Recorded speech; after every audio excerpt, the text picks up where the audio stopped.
Welcome to Networking RX, a podcast devoted to helping business professionals like you enhance your networking skills in order to become more proficient giving and receiving quality business referrals and improving the overall quality of your life and the lives of those around you. The Networking RX podcast is a production of AmSpirit Business Connections, an organization whose mission is to empower business success through networking.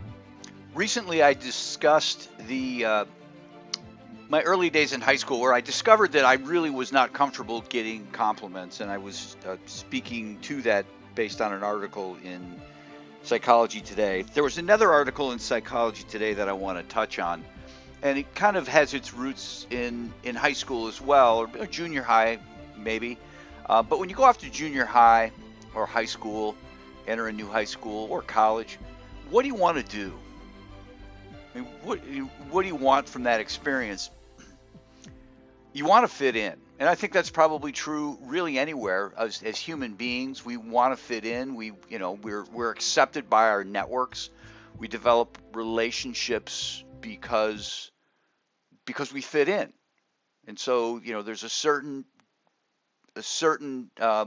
amount of our lives that we just want to mesh with what everyone else is doing, right? And that's why you have trends. You have bell bottoms were the rage for a while, and then wide ties, and then narrow ties, and wearing suit coats and not wearing suit coats.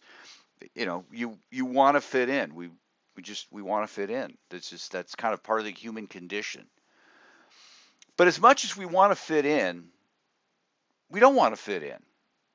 We want to be a little different, right? We don't want to be a bunch of Stepford wives, walking around the high school or campus or the business world. There's a part of us that wants to be like everybody else, but then there's also a part of us that wants to be different, wants to, be just a little bit different. A long time ago, I can't remember when I talked about this on an episode. I should have looked it up.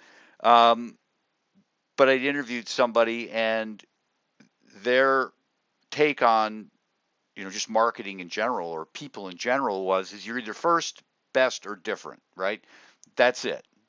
Those are the differentiators. You're either first doing something, you're the best at doing something, or you're different at doing something. And for many of us, being the first is long past. Being the best is really kind of hard to grapple with, because who's to say? But different is easy to kind of get your head around. So at any rate, this article in Psychology Today deals with quirks. We all have quirks, whatever those quirks might be. As I was reading the article, I'm trying to think, okay, what are my quirks? What are the things that are quirky about me? And again, it's hard to see the water you're swimming in, right? It's hard to know, it's hard to judge oneself, because we live the life, and we're ultimately biased when it comes to judging ourselves. But if I had to say, a quirk of mine, I have certain disciplines. I'm up early. I work out. I'm very disciplined. When I'm watching TV, I'm reading or writing something. I'm just, and I don't know that that's a quirk. That's more just, I guess, my personality.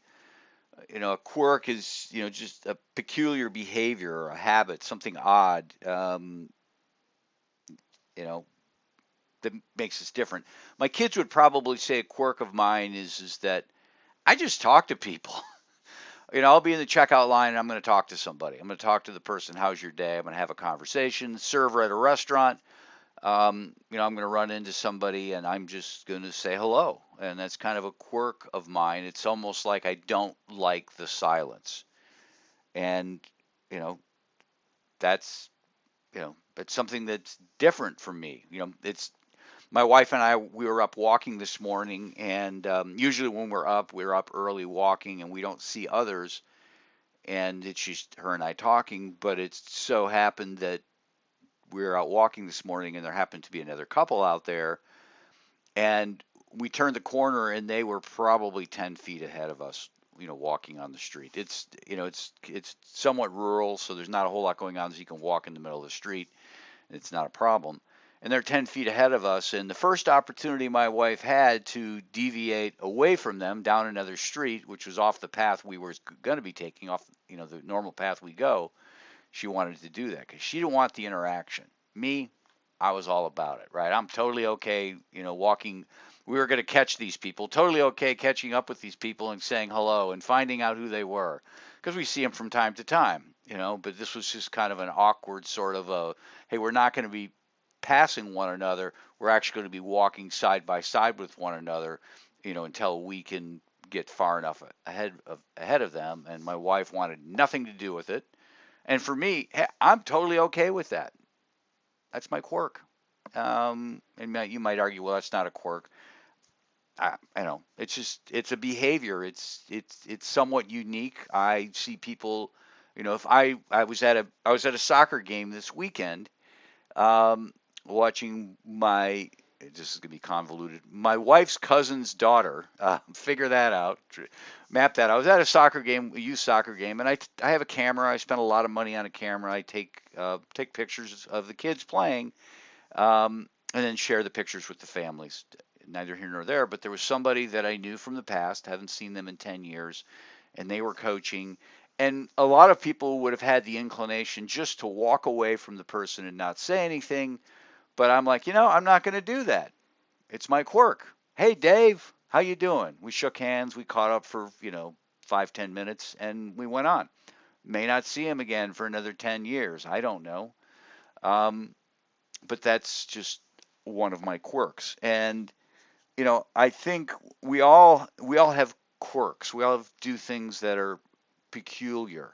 And I think that was the interesting thing about college is that people could reveal their quirks because when you're in high school, it's when I was in high school, there weren't a lot of jocks, right? Truly jocks. But I went off to college, there were a lot more, and so I could be a different person. I could reveal more of that side when I was in high school. I felt very self-conscious of that desire to be an athlete in high school. Um, but I noticed there were other people. There was one guy. He always wore a bow tie, and I was always just kind of like, huh. I wonder if he wore a bow tie in high school, or if this is just something new he decided to reinvent himself in college. I often wondered that. I never had a conversation with him about it. Um, but for most people in college, if you could put a clean T-shirt on, you're doing well, right? But here's a guy. He made the point of he's going to wear a button-up shirt and a bow tie, whenever he was out. And that's just how I remembered him. I'm sure there were times, well, we played intramurals and that he wasn't wearing a bow tie, but for the most part, he was just that was his thing, kind of his little quirk. He was going to dress that way.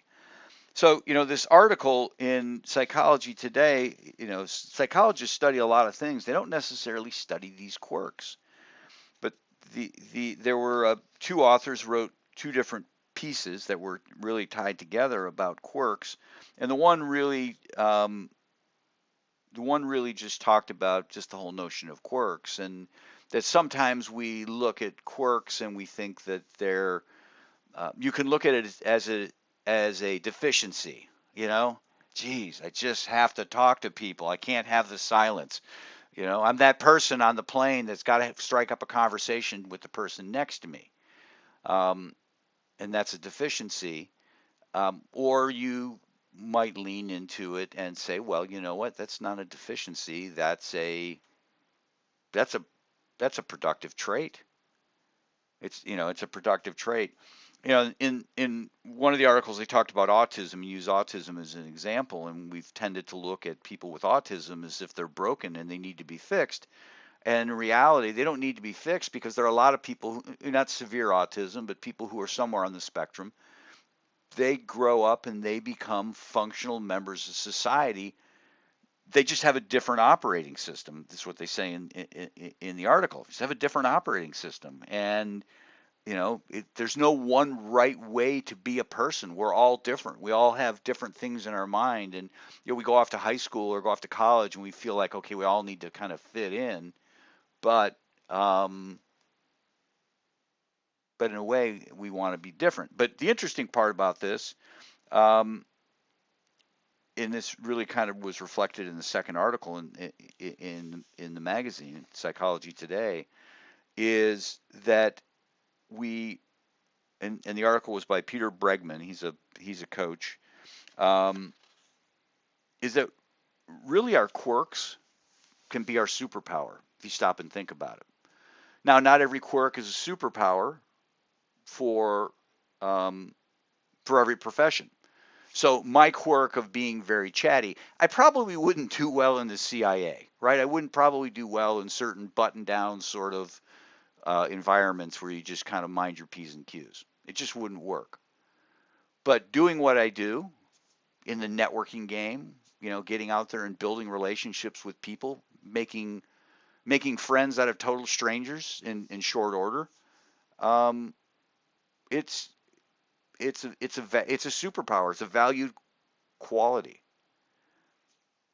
So the point of this, as it relates to relationships and networking, is don't shy away from your quirks, whatever they might be.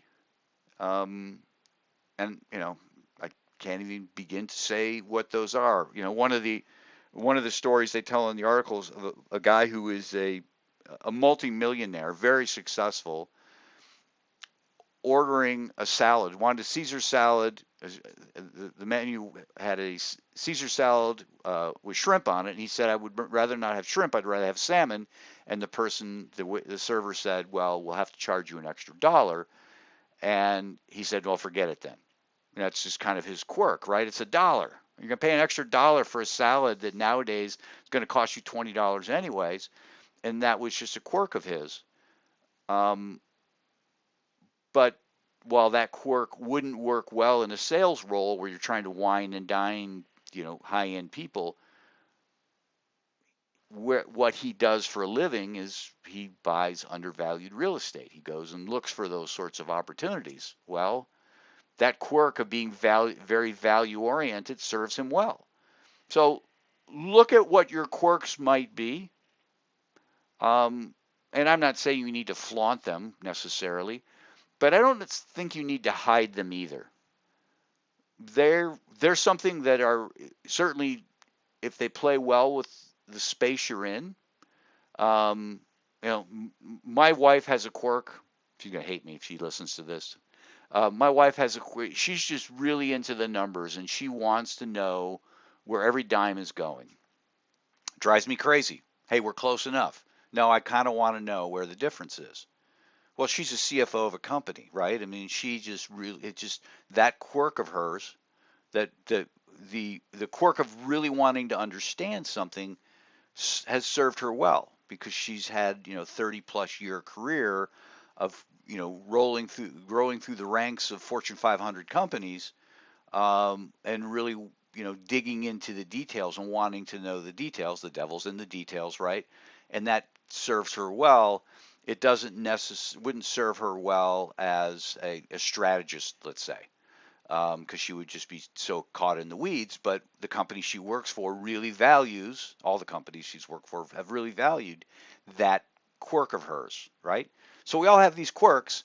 Lean into them, embrace them, because what makes us us, and it serves to attract people to us, right? It serves to attract people. I tell my wife all the time, you know what? You're the numbers person, right? You're the numbers person. I'll be the talking person.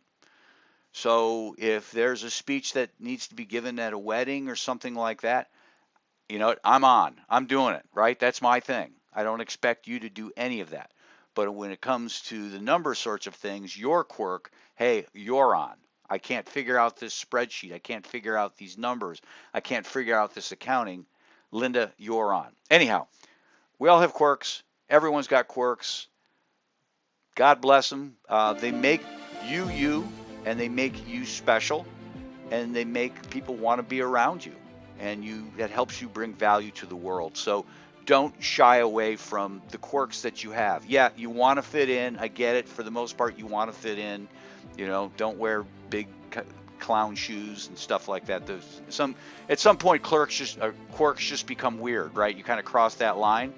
But if you haven't crossed that line, just embrace who you are and let it be part of how you operate within your network and what builds your network.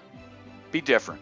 Thanks for joining us on the Networking RX podcast. Please put what you've learned into action today and let us know if you have questions, comments, or ideas for future topics. You can email them to us at podcast@amspirit.com. That's AmSpirit.com. Finally, so you never miss an episode, be sure to subscribe to the Networking RX podcast through iTunes, Overcast, or however you receive your podcasts. Now get out and network with someone. The Networking RX podcast is the copyright production of AmSpirit Business Connection. All rights reserved.